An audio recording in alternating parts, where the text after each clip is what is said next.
হরে কৃষ্ণ, রাধে রাধে। বুধবার ছিল শুভ নৃসিংহ চতুর্দশী। তো বর্ধমান এক ইস্কন মন্দিরে আমি গিয়েছিলাম। তো এখন ভগবান নৃসিংহদেবের জন্য রন্ধনের ভোগ আয়োজন চলছে। এই বাচ্চা মেয়েটি আমাকে খুব সুন্দর করে একটা তিলক পরিয়ে দিয়েছিল। এত ছোট মেয়ে কি করে এত সুন্দর হাত দিয়ে তিলক পরালো তো কল্পনার বাইরে আমার কাছে। তো খুব সুন্দর করে পরিয়ে দিয়েছিল। তো বুধবার ছিল শুভ নৃসিংহ চতুর্দশী। ভক্ত সাধারণের মতে এই দিন বিষ্ণু নৃসিংহ অবতার হিরণ্যকাশিপুকে বধ করে প্রহ্লাদের প্রাণ রক্ষা করেছিলেন। তো তারই আজ আবির্ভাব তিথি। তো সকাল থেকে বিভিন্ন নামযজ্ঞ অনুষ্ঠানের মাধ্যমে চলছে এবং সন্ধ্যায় অভিষেকের আয়োজন করা হয়েছে। তো মায়াপুর থেকে এক মহারাজ এবং কয়েক বৈষ্ণব ঠাকুর এখানে উপস্থিত হয়েছে। তাদের সান্নিধ্যে আমি সেখানে গিয়েছিলাম।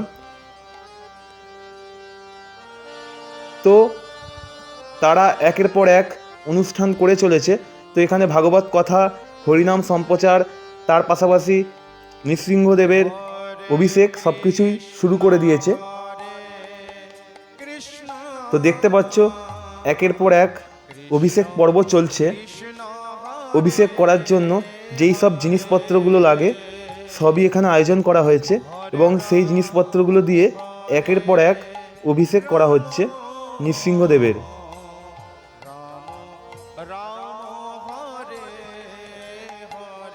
দধি, দুগ্ধ, ঘি, মধু, এর পাশাপাশি আরও অনেক কিছু।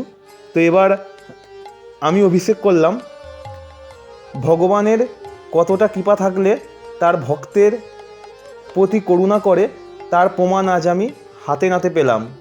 আমি জীবনে সত্যিই ভাবতে পারিনি যে মায়াপুর থেকে ইস্কন মন্দির থেকে আনা নৃসিংহদেবকে আমি অভিষেক করতে পারবো।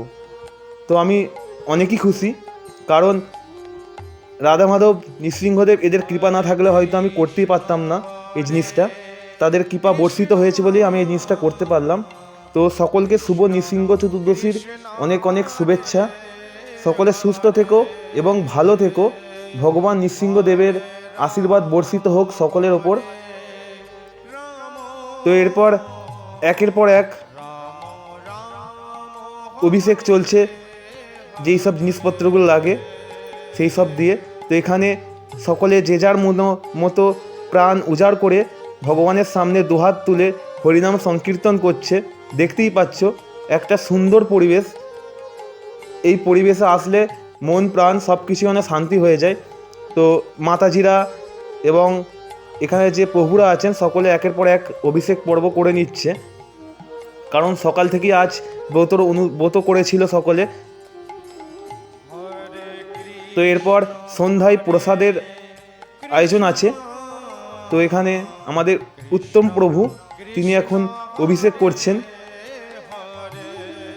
তো এইগুলো দেখতে অনেকই ভালো লাগে, তাই আমি ক্যামেরাবন্দি করে রেখেছিলাম যাতে তোমাদেরকেও দেখাতে পারি, তোমরাও সকলে মিলে দর্শন করতে পারো।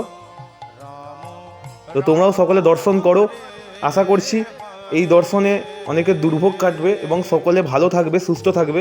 কারণ আমাদের সব কিছুর ওপরে যেমন বাবা মা, কিন্তু তার উপরে আছে আমাদের ভগবান। কারণ ভগবান ছাড়া এ পৃথিবী পুরো বৃথা। এই কলিযুগে আমাদের মুক্তির উপায় একমাত্র ভগবান, কারণ তিনি ছাড়া আজ আমাদের পৃথিবীতে কেউই নেই। তো দেখতেই পাচ্ছ ভক্তের সংখ্যা কেমন। তো সকলে অভিষেক করা হয়ে গেছে, তারপর অভিষেকের প্রসাদ পেয়ে নিয়েছিলাম এবং মহারাজ এই গলার মালাটা আমাকে পরিয়ে দিয়েছিল, প্রসাদী মালা। তো আমি মালাটা পরে একটা ছবি তুলে নিয়েছিলাম। তো এখানে এবার ভোগ প্রসাদের আয়োজন করা হয়েছে, সেইগুলো সকলকে একে একে দিতে শুরু করে দিয়েছে। তো আমিও প্রসাদ পেয়ে নিচ্ছিলাম মহারাজ এবং বৈষ্ণব ঠাকুর তাদের সাথে বসে। যেখানে সকলে খাচ্ছে, তো আমিও প্রসাদ পাচ্ছি। তো এখানেও মাতাজিরা সকলে মিলে বসে প্রসাদ পাচ্ছে। তো সকলে ভালো থেকো, সুস্থ থেকো। আর সবার শেষে কিন্তু রাধে রাধে লিখতে কেউ ভুলো না। তো মহারাজ আমার মায়ের জন্য প্রসাদ পাঠিয়েছিলেন। তো তারপরে আজ পারণ করেছিলাম, পারণের জন্য কিছু আয়োজন করেছিলাম, তোমরা দেখতে পেলে। ভোগ দর্শনে দুর্ভোগ কাটে। সকলে ভালো থেকো আর সুস্থ থেকো।